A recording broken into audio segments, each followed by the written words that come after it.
But some of us are smart enough to know about a Sahabi Jaleel, that he had an axe in his hand, and when he was going down to strike, to chop the wood, he heard Allahu Akbar. What did he do? And that's the first lesson we are going to learn tonight, inshallah.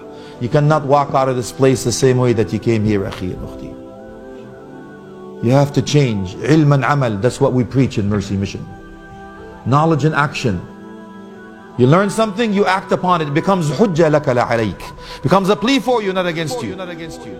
So that Sahabi radiallahu anh, as soon as he had the strike onwards down, he let go. From now on, akhi, as soon as you hear the word Allahu Akbar, you let go whatever it is that you have in your mouth.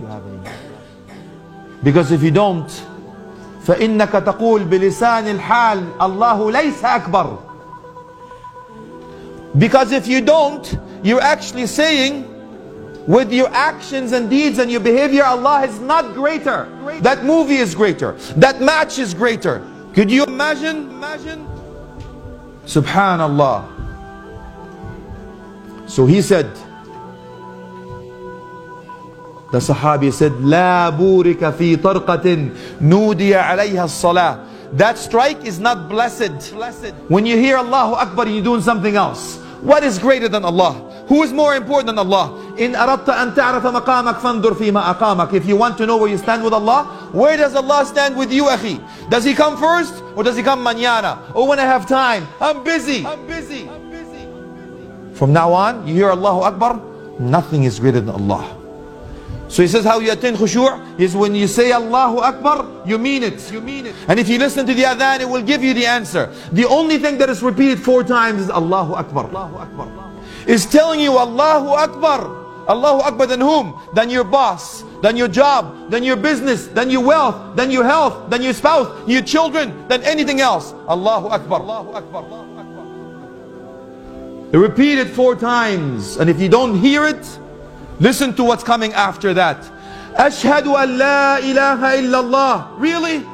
Do you really testify and declare that there is no God except Allah? No deity deserving to be worshipped except Allah? So why are you worshipping the dollars and the pounds?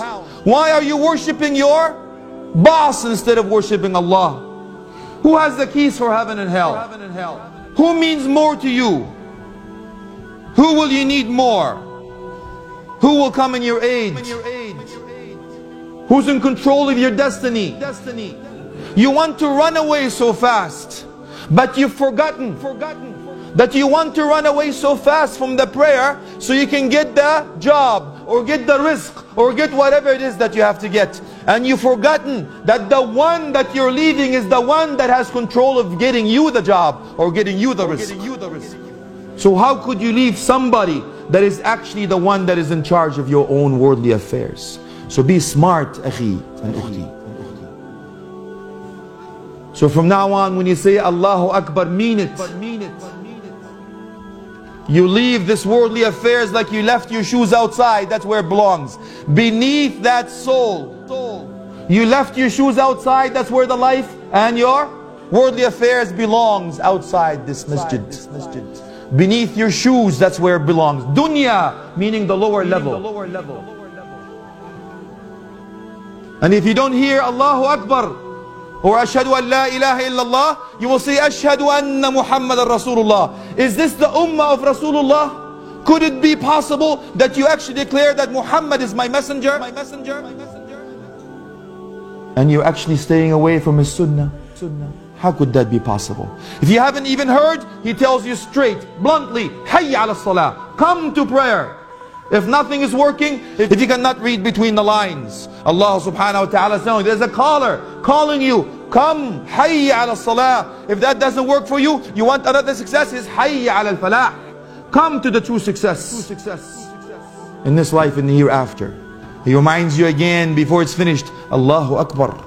Allahu Akbar, La ilaha illallah. So the first thing on his list, it says, when you say Allahu Akbar, mean it. Mean it, yeah.